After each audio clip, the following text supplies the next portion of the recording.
Welcome to Technovation. I'm your host, Peter High. My guest today is Rich Uhlig.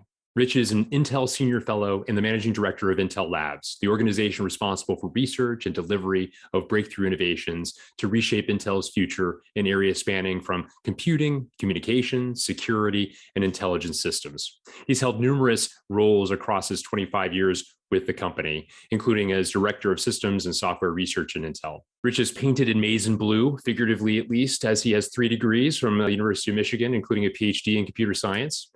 Rich, welcome to Technovation. It's great to see you. Thanks, Peter. It's great to be on, and go blue. Yeah, thanks for that. Well, let's begin with Intel Labs. It's an organization that's been in place for multiple decades. And as there are many organizations that are well behind you in developing their own labs, innovation labs, whatever form it might take, it strikes me that yours is much more mature than the average company's lab. And I wonder if you could provide a little context as to what Intel Labs does and some of the areas of the focus that you and the team have right now.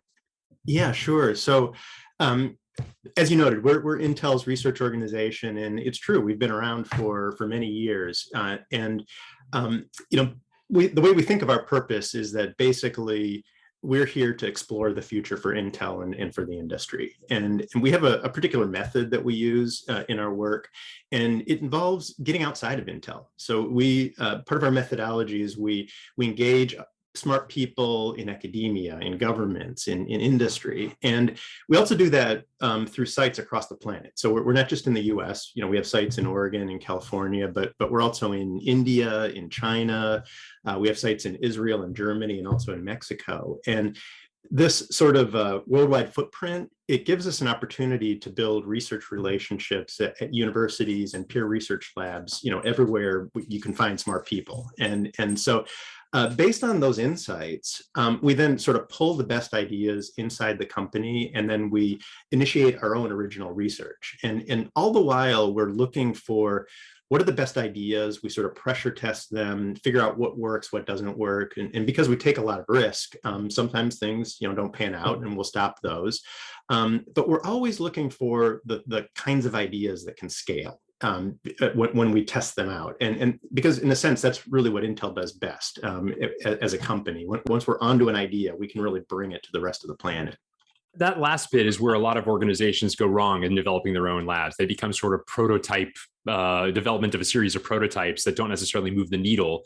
And gosh, yours is a very large organization. As you point out, in order for innovations to truly move the needle, they do have to scale. They need to be rather big. Can you talk about some of the methods that you use to take ideas or prototypes even, and evaluate which ones have the greatest possibility of getting you the scale that you described? Yeah, so we have something that we call the work stream, and it's basically a staged process where we, in the early stages, we allow for a lot of risk taking and sort of blue sky thinking. But then we encourage teams to prototype and test their ideas. And it's at that point you can start to figure out what's going to work and what doesn't.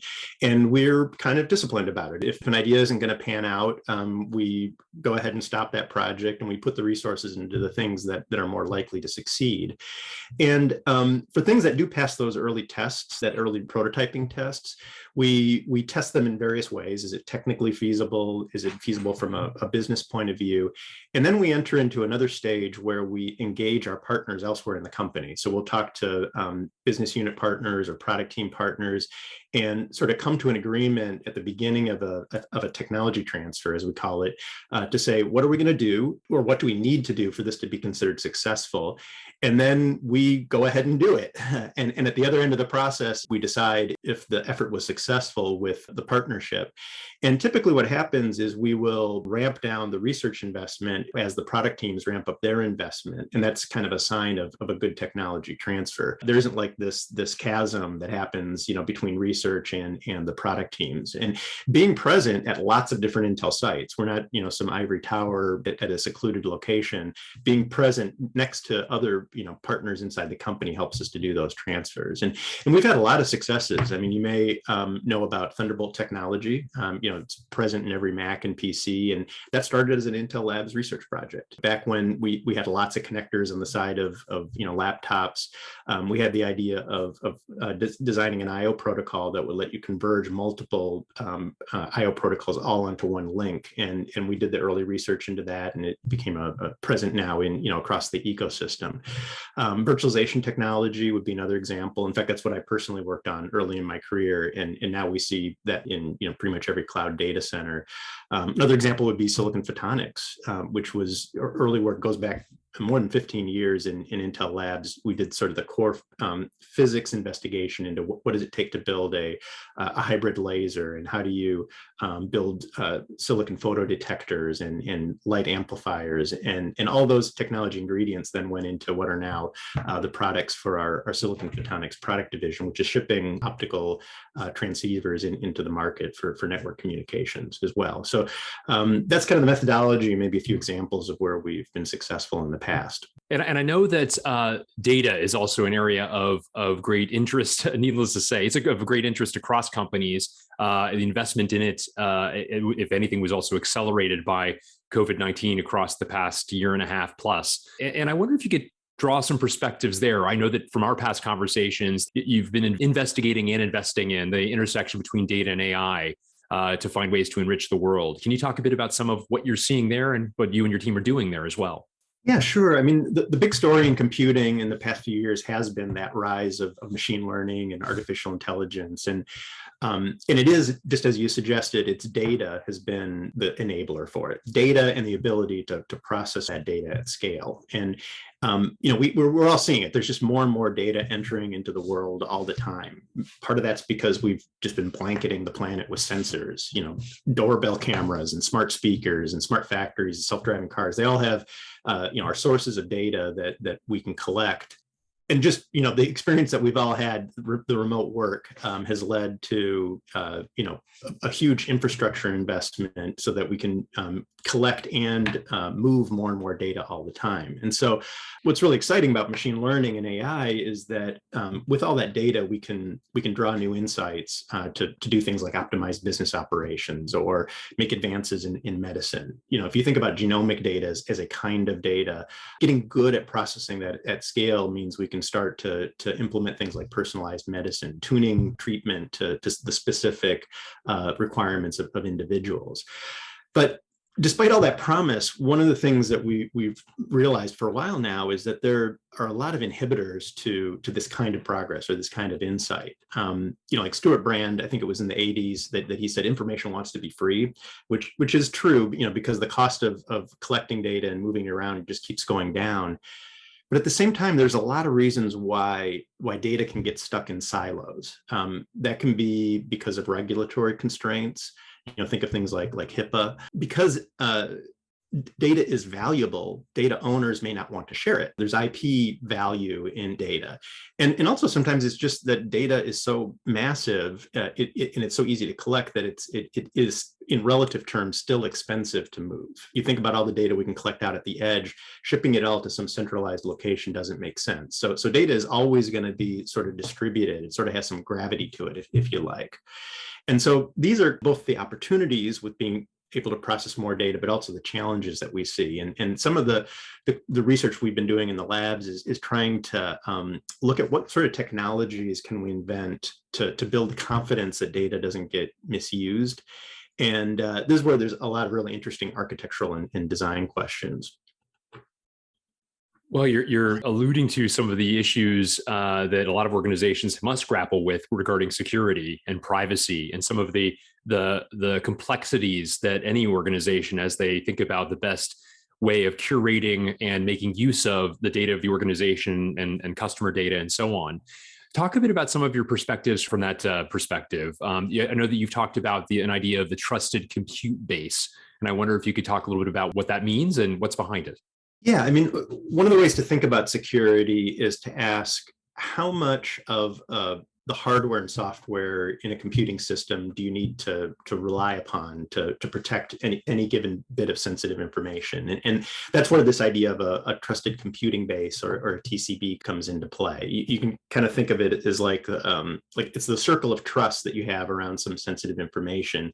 The bigger that circle is, the more risk that the information will leak to some adversary or to some negative purpose. And so once you understand this concept of the TCB, the goal is to try to make it as small as possible. It has to be big enough so that you can do something interesting, but you want to get it down to, a very minimal set of well understood and trusted components. And then if you can achieve this, then the rest of the system might somehow be compromised, but at least the data that's in the TCB would be safe. And so this is a really important concept, especially when we think about distributed computing, not just the computing that happens within a single system, but as it gets distributed out. You really need to understand where software and data is coming, who the different owners are. And this is a really big challenge, a big design and architecture challenge. And now you could say, well, doesn't encryption solve this? Why don't we just encrypt data? And absolutely, that's a very important tool. And it works especially when data is at rest. If you have sensitive data, it's in a storage system, encrypt it. That makes sense. We know how to do it. Or even if you're moving data around, it's routinely we now encrypt data before moving it over networks that may not be trusted end to end. But when it comes to the time that you want to actually compute on the data, you've got to bring it into the clear. You've got to decrypt it. And that's where it gets hard. And so one of the ideas that we've been developing for many years now is the idea of a trusted execution environment. It's basically a safe place within a system where you can unpack that data, decrypt it, and then run some algorithm, some code over it without the rest of the system being able to see it. And we've built a lot of these trusted execution environments in Intel Labs over the years. One of them was based on virtualization technology. I mentioned that earlier. You can build what's called a hypervisor or a virtual machine monitor that you run underneath an operating system. And you can also have the system cryptographically measure that hypervisor so that you know that it's what it claims to be. And in fact, this is something that we now routinely see in PCs. There's, a security hypervisor is a common thing within a system. But the problem is you still need to trust the OS that's running above the hypervisor, and that can be millions of lines of code. And so as we've sort of progressed in our thinking here in our research, we've been looking at ways to further shrink the TCB. And we've done that with a new technology that we call SGX, or secure guard extensions. And the basic idea of SGX is you want to create this enclave, this place where you can run programs over data that's been decrypted. But anytime data leaves the enclave, it becomes re-encrypted immediately. And the amazing thing about the SGX design is that the OS doesn't need to be in the enclave, and any other applications don't need to be in the enclave. The system BIOS, all of that can be outside of the TCB. The only thing you have to trust is the application, the data that it's operating on, and then the hardware, the Intel processor that's building the enclave. I know a related concept that you've been working on is related to homomorphic encryption. And I wonder if you could take a moment and first define the term for those who might be unfamiliar with it, but also some of the benefits you see arising from this new form of encryption. Sure. So if the goal is to reduce the TCB to as small as possible, if that's the security goal, then the logical endpoint of that is to reduce the TCB to zero. Like, you don't have to trust anything. And that is what fully homomorphic encryption does. It's a way of encrypting data that still allows you to process over the data. You can still run algorithms over the data, but you never have to decrypt it. So that's the really cool thing about it. The problem with homomorphic encryption is that it's super slow. And it also causes the data to expand. And it's not like a little bit, it's a lot. It might be 10,000 times slower, and like massive expansion of the data and its representation. So for many years, it's been a sort of a theoretical thing. But what we're trying to do is bring hardware accelerators to the implementation of homomorphic encryption algorithms and methods, so that we can reduce those overheads by many orders of magnitude. And in fact, this is something that DARPA is really excited about and issued a call for proposals. And this would be another example of how we go outside of Intel. So, we work with government agencies and DARPA in this case on a program called DPRIVE. And we're now building an accelerator that we think can reduce by maybe 4 orders of magnitude the overheads of homomorphic encryption. You might still be 10x slower, but that is a dramatic improvement, and it gets you into a space where for particularly sensitive data, you can really bring the TCB down to nothing and then be fully assured of the integrity and safety of that data as you run algorithms over it. Yes. I know another example you shared with me earlier that was related to the conundrum you mentioned earlier related to data silos was from a partnership you developed with the University of Pennsylvania. I wonder if you could take a moment and describe that partnership with that university. Yeah, sure. So that has to do with another medical application, and it's over the data in this case is brain tumor data. So imagine like the imaging data you can pull off of an fMRI machine to image like a human brain, and you may want to do that for diagnosis. Does a patient have a tumor? And you would have typically a human in the loop looking at that data and trying to identify the presence of a tumor and segmenting it in the imagery. But we'd love to get the benefit of AI and computer vision algorithms to do that effectively. And the as we noted at the beginning of the discussion, the more data, the more examples you have of brain imagery that has tumors and that doesn't, and that you can learn from and train these AI algorithms, the higher the accuracy will be. But the problem is that these collected data sets are siloed. Every medical institution, every hospital collects their own data, and they may be reluctant to share the data, or they may not even be able to because of the regulatory constraints. So what we'd like to do is build systems that can effectively aggregate all that data, to federate the data, but still allow the individual data owners to retain their control over it. And that's something called federated learning.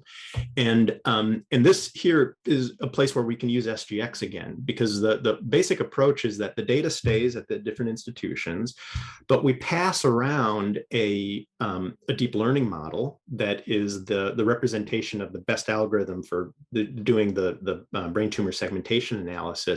And it gets passed around between the different institutions, and they all are able to contribute their data sets, their examples to that model.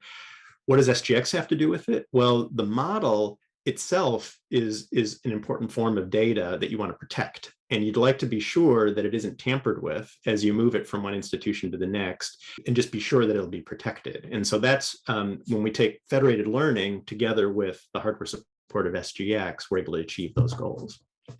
That's a great example. I also wanted to ask you about another topic I know you and your team are working on, which is quantum computing. I'd love to get your perspectives on advances related to the topic and where you see some of the greatest value or potential value being derived from quantum. Sure. Yeah. I mean, we've been doing work in quantum for more than 5 years now, and it's a pretty exciting area, both from a scientific point of view and an engineering point of view. We're approaching quantum with a few particular principles in mind. We're selecting a particular type of qubit, which is the basic operator or the basic building block of quantum systems that we think has advantages in being able to scale. And we're also taking a full system approach and bringing some new technologies, like being able to configure and measure qubits at the very low temperatures that they run, because for quantum systems to work, you have to control all kinds of noise that may affect the coherency of the qubit, and so they have to run at like close to 0 degrees Kelvin. But we have ways of measuring those qubits in their state and configuring them, and there's a bunch of really interesting technologies around quantum, but it's likely many years out still.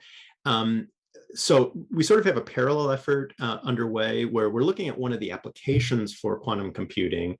And despite all of the work that we're doing in trying to make data safe, one of the applications of quantum computing that's well recognized in the field is to break cryptographic algorithms, and particularly those that are based on prime number factorization. And we I think it's recognized in the field that is a risk, and it's a risk even if it takes a while for quantum to reach that point, because there's various actors that are taking encrypted data sets, tucking them away for the future so that they could potentially crack them if quantum computing does succeed in breaking these crypto algorithms. So we have a whole investigation in looking at what we call post-quantum crypto, which is improving the algorithms, improving the accelerators for those algorithms, and making them resilient against a quantum attack. And that's something that makes sense to do today, because we want that data to be encrypted well before any ability for quantum to go and put that data at risk. By the way, there are many other applications of quantum that are interesting that don't get into data decryption, which is also why we're pursuing quantum. But we want to make sure that quantum doesn't get used for bad purposes, and that's why we're designing these post-quantum crypto algorithms. Intel is so interesting for so many reasons. You have such a remarkable ecosystem that you draw insight from. We talked about some of the partnerships that you undertake. There are a variety of other companies you go to market with. Of course, they're the ultimate customers of your products as well. And I wonder, as you are determining where to focus your team's attention, how do you leverage that ecosystem for insight? Well, we start with our network externally. Like I explained at the beginning of our discussion, we have strong relationships with universities, with government research agencies, with other technology peers, and that network then allows us to assemble teams around any particular question of interest, at any given point in time. So I'll give an example of neuromorphic computing. This is a new area that we've been investigating. We built hardware implementations of neuromorphic computing systems, but rather than keep them inside Intel, we have taken them outside and have created a whole research community around using this hardware and exploring new applications for it. We have our own ideas about how it might be useful, but what we want to do is sort of unleash the creativity of researchers outside the company. And we think a good way to do that, even before it's ever a product, is just to enable them with the research prototypes that we build.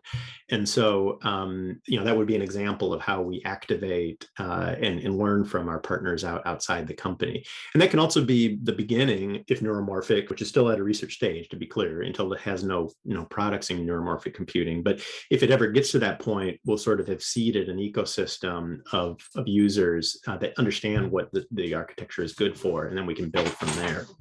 That's fantastic. Well, Rich Uhlig, thank you so much for taking time with me today, sharing a bit of your perspectives on the many exciting things that you and your team are working on. It's been a really insightful conversation. Thank you. Thanks, Peter. It's been a great discussion.